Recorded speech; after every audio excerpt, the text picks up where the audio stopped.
شاء الله تبقى رائعه. ودلوقتي هنروح لفاصل. ما كنتش اعرف طبعا المعلومه بتاعتنا، يا رب تستفادوا منها. اما التمارين بتاعتنا النهارده الرياضيه الحقيقه تمارين مناسبه لحلقتنا، هي تمارين عشان خاطر نتقي القلق والتوتر ونبقى اكثر استرخاء. نشوف التمارين ونرجع على طول، خليكم معانا.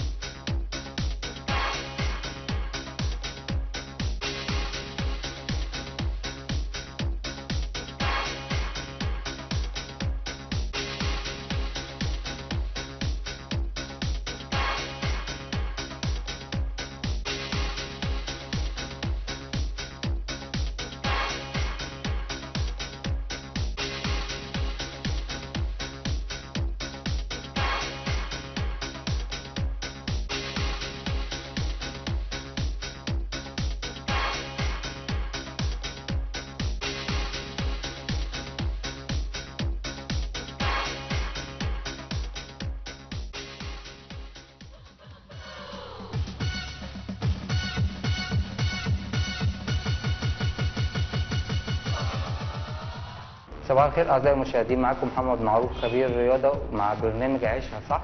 النهارده باذن الله هعمل لحضراتكم تمرينات للناس اللي ما بتنامش. بس قبل كل حاجه المفروض يكون عندنا كورتين، اللي هي كورتين الاعصاب دي، نعمل بيها بعض التمرينات. واول حاجه هنعملها خلال دقيقه واحده ورمج اب او احماء، لازم ده مهم جدا بالشكل اللي واضح قدامك. الورمج اب ليه كذا طريقه، أنا ببسط لحضراتكم تمرين عشان محدش يبقى ليه مشكلة أثناء ممارسة التمرينات الرياضية. بفتح إيديا بالشكل اللي واضح قدامي ده، وبتني الهند، بفتح وبقفل. بيكون معايا زي ما حضراتكم شايفين كرة الأعصاب، دي مهمة جدا. بنزل تحت بظهري بالشكل الواضح، بطلع وبنزل. التمرين اللي عملته مع حضراتكم هنعمله 3 مرات في 10 عدات. التمرين اللي هو واضح قدام حضراتكم هنعمله 3 مرات برضو في 10 عدات، ويكون معانا الكور اللي واضحة قدام حضراتكم. هنفتح الساق واسع. طبعا التمرين ده للأبر واللور، الجزء العلوي والسفلي، 3 مرات في 10. هنعمل برضو ورمنج اب أثناء ممارسة التمرين، مهم جدا.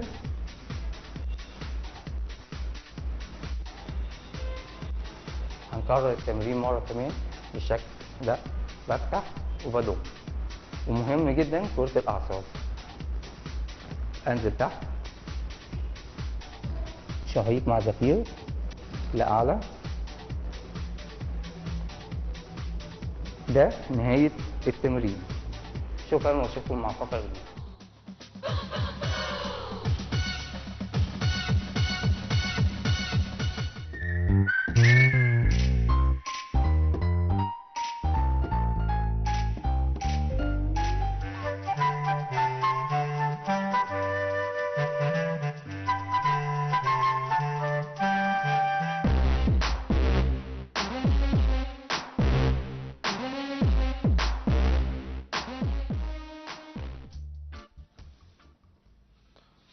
اهلا بيكم معانا مشاهدينا مره تانية. وزي ما قلنا النهارده هنتكلم عن تاثير الحاله النفسيه على حياتنا. طبعا احنا بنقول دايما ليها تاثير على كل حاجه في حياتنا، وثبت ان كل الامراض بترجع فعلا لجزء كبير منها للحاله النفسيه. لكن النهارده الحقيقه هنتكلم عن موضوعنا وهو تاثيرها على سمنه الجسم وعلى نحافه الجسم.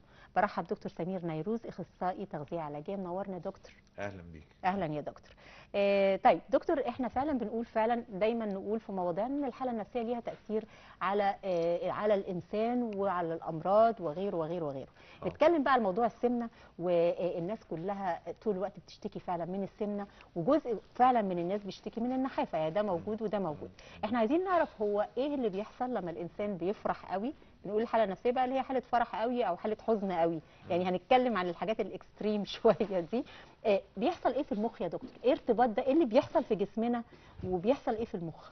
ما هو انت عارفه الفرح الزياده والقلق الزياده والحزن الزياده، دي بنسميه باللغه الانجليزيه ستريس. يس. والستريس بالنسبه لنا التوتر.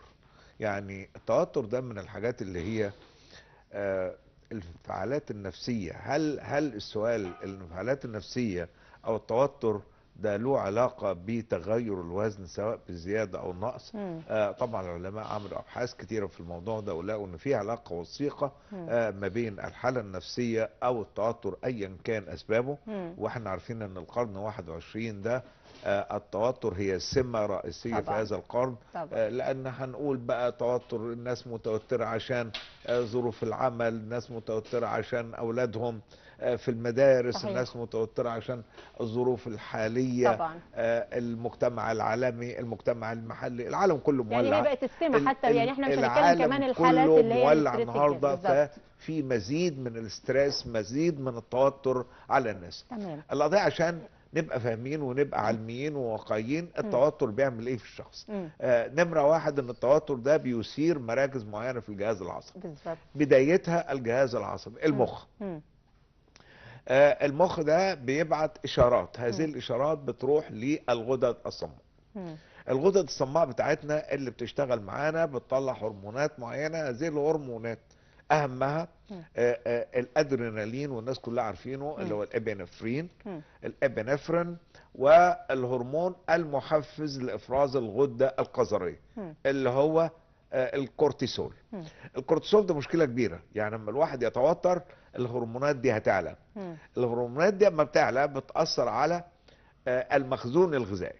هو مش في حاجه في المخ اسمها مركز الشبع ومركز الجوع والكلام ده؟ هو ده بيأثر بقى الهرمونات دي على الكلام؟ كلام جميل. ما هو طبعا المراكز دي اما بتتأثر بتبعت اشارات. بالظبط. هذه الاشارات اشارات في معظمها بيبقى اشارات سلبيه، لانها بتطلع على هذه الهرمونات. الهرمونات دي بتشتغل على المخزون الغذائي، بتديني احساس بالجوع. الحقيقه الموضوع ده يعني سواء علماء التغذيه او علماء الطب النفسي تناولوه، ومنهم دكتوره مشهوره اسمها دكتوره اليسا، دي في جامعه كاليفورنيا في سان فرانسيسكو.